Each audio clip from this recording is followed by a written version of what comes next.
Well, folks, the government is still shut down, and they can say all day long that it's got nothing to do with the Epstein files, but I'm over here going, it seems like it's about the Epstein files when you consider that Adelita Grijalva out of Arizona is now, won the election, by the way, in a landslide, is the 218th vote that would release the Epstein files, and now Mike Johnson just says, let's take a paid vacation.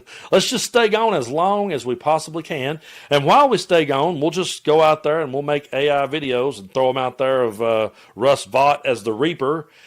It's absolute insanity. And I've said that a lot during the show today because it just is. I don't know of another word to describe the world we're living in these days other than it's insane, and other than we have a president and we have a Republican Party who would rather shut down the government than ever face accountability or ever go to work for the American people. But that being said, I do want to point out one thing. I truly do believe that the reason why they won't meet Mike Johnson, J.D. Vance, Donald Trump, they're never going to meet on screen, on TV, on the air, alongside of Hakeem Jeffries and alongside the Democrats. They're never going to do that because their narrative on this one completely tanks and completely falls apart when they would have to stand there face to face. They can go into their safe spaces and shout out their bullshit, but anytime the facts gets brought, they get brought down. And I was so glad to see Mark Kelly go on Fox News and just bring this much-needed reality check, which sent Donald Trump into a complete tizzy. We'll talk about that in a second. But first of all, watch this clip and watch how that Mark Kelly brings the facts straight to Fox News. Are you going to vote with Republicans to reopen the government? Well, if we could reopen the government and bring down these costs, absolutely. Nobody wants to see the government shut down. I mean, we know what happens when people don't get their paychecks. We get that. But let me tell you a quick story about a woman in Arizona in Prescott. Her name's Robin. I spoke to her last week. She's on a fixed income. She's 60 years old. She's a fifth-generation American. She said to me, she says, why are they making this about immigrants? This isn't about immigrants. This is about me. Now, she pays $250 a month on the ACA, on the exchange, for her health care. But she gets around $9,000 in those premium tax credits. She is expecting, if we do not act on this, that is going to go away. And she says she will not be able to afford health care anymore. So this, Peter, this is about real people who are going to see the price of health care skyrocket. And you're talking about the price of health care and immigrants. The heart of the disagreement seems to be that Republicans do not think that illegal immigrants should have access to taxpayer-funded health insurance. And they don't. So the Democratic position, your official position here, is that illegal immigrants should not have any access to taxpayer-funded health insurance. Does that include federal and state? Well, the federal law is that undocumented individuals do not have access to Medicare, Medicaid, food stamps, even the Affordable Care Act. That's the law. So this is a red herring from my Republican colleagues. They don't want to, help folks out because they needed that money. And this should be pretty simple for people to understand.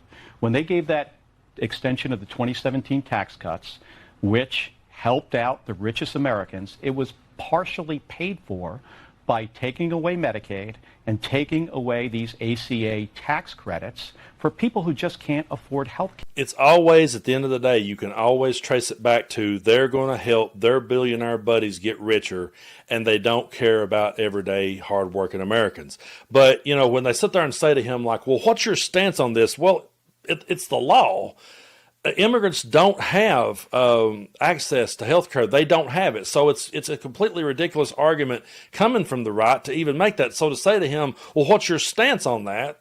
Will kind of be like saying, like, what's your stance on stealing? Well, I mean, it's against the law. I'm against it, but it's also against the law. So they're clearly just going to bat for their billionaire buddies here. They're keeping the government closed to protect their billionaire buddies. I truly do believe that. But this didn't sit well with Donald Trump when he heard. See, Donald Trump wants to go on Fox News and Fox and Friends. He wants to sit there beside a Ducey. He wants to spew his bullshit. He doesn't want the facts coming on there because, you know what? You can think what you want to about Fox News, but a lot of older people, elderly people who depend on their Medicare, depend on their health care and really need it now more than ever, they're sitting there watching Fox News. and they see someone like a reasonable Mark Kelly sitting there just bringing the facts, and that's something Donald Trump don't want to see. So he ran to Truth Social to pitch his little bitch fit, and he says, why is Fox News and Peter Doocy putting on Democrat Senator Mark Kelly to talk about totally unabated or unchallenged health care? The fake spin is so bad for Republicans that it's hard to believe that we win. It will be very unfair in the future when they don't have Trump to fight for them. Therefore, we should fix it now. I'm watching this interview. It just doesn't end. Fox should either get on board. I want to point that out.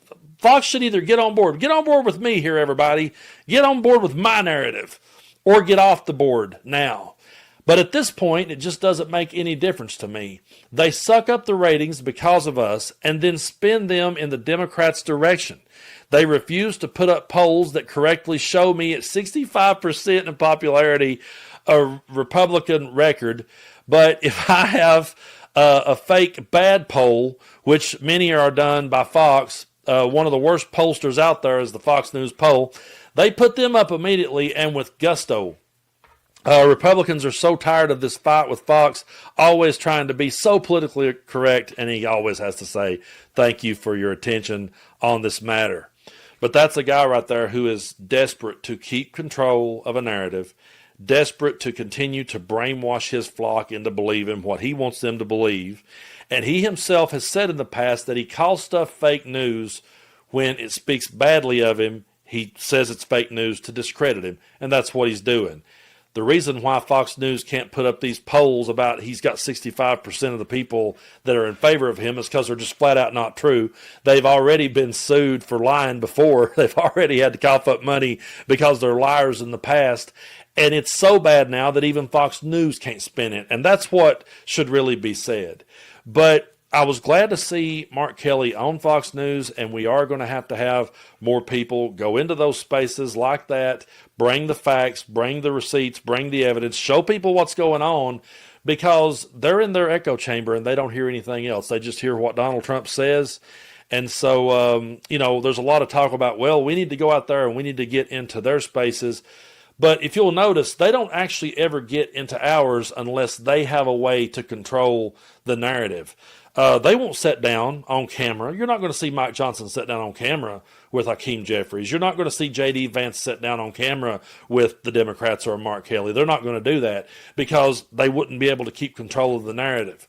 They're only going to do it where they can go on a mainstream show and they can talk over the guest and can dodge the questions. And I could play you clip after clip of Johnson or J.D. Vance or Trump sitting and dodging mainstream media questions. And they're all... you've got three different levels of it. You've got Mike Johnson, who will always just come with a completely non-answer, just repeating the talking points, which is kind of what J.D. Vance does. But then Trump just comes out, you're fake news. Who are you with? What are you about? Oh, yeah, you're fake news. Your ratings are in the toilet. I have the highest approval rating ever. So to all the talk about we need to get into their spaces, I do agree with that. I'm glad to see Mark Kelly in there bringing the facts. But when they come into any other space, their narrative falls apart because they don't have the facts on their side. And I believe that that the more, if they had to really appear in front of a camera sitting next to the Democrats, people would see it. But he's always going to criticize Fox when they say something bad about him and then use him to their advantage. But so many of his supporters and so many of his followers watch Fox News, they still believe it. And that's where a ton of people in my part of the world gets their media from. There's people in my little town, that doesn't watch, well, they don't sit and watch, MeidasTouch Network or social media influencers. They don't watch that. They watch Fox News. Any place of business you walk into in my part of the world, Fox News is playing. And there's always people sitting there, with their red hats and their white hair looking at it. Well, they see Mark Kelly. They see him speaking reasonable. He's not this, radical leftist. He's not sitting there foaming at the mouth the way that they're told Democrats are. So they see that and they go, wait a minute, maybe they are about to take my health care. And then when they do lose it and the prices do go through the roof, then they're going to look back at someone like a Mark Kelly and go, yeah, one guy that they had on Fox was making some sense. And I believe there's how you start to turn things around. Hopefully we can get there. It's going to be a long, hard road out of this. We're in one hell of a mess because Trump voters got duped But all we can do is just keep putting our nose to the grindstone, working harder, raising awareness. I have people all the time say, well, Brando, I can't really share stuff on social media because I can't risk losing my job. And I understand so many of you are in those kind of boats, but you can share videos with your coworkers. You can pass stuff around with your family and friends, privately. You can do things like that. You can and tell people, where to go get the truth and get the news and get the facts. You're not going to get it on Fox News. I wouldn't even call them the WWE of the news because that would be an insult to the WWE. They're just a propaganda wing of Donald Trump. And anytime they step out of line, he's going to be right there to yank them back and say, whoa, wait a minute, don't speak ill of me. It's absolutely ridiculous. It's absolutely insane. And I know I've used the word insane a lot today, but that's where we're at. Thankfully, we had Mark Kelly, who was able to go on Fox News and bring a little sanity to him. I was glad to see that. Well, folks, I do want to thank y'all so much for subscribing here on the channel. We've crossed over 850,000 subscribers now. We're on the road to 1 million, and I appreciate y'all so much. It's really hard for me to wrap my mind around having 1 million subscribers while I'm sitting in a town of 9,000 people. But I do appreciate y'all so much for helping us to build this platform, and I always say that history is watching, and when they go back and study it in time, we'll be here. And people can say, well, this group of people didn't fall for it. So shout out to all the other great, people in the pro-democracy movement, the MeidasTouch Network, and so many people out there doing so much great work. Turn your friends and your family on to people like that. I had a friend recently reach out and say, hey, I've been following Meidas more, and there's a lot of good people there. And I'm like, oh yeah, there are. Keep paying attention. Just keep your eye on the ball. Don't look away, and don't get distracted by all this insanity of the mainstream media. It's either insanity on Fox News talking about Christy Nome and Poopgate, or it's sane washing it from the other channels. We can't do that. We got to keep our eye on the ball, and we will. And I appreciate y'all so much for your support.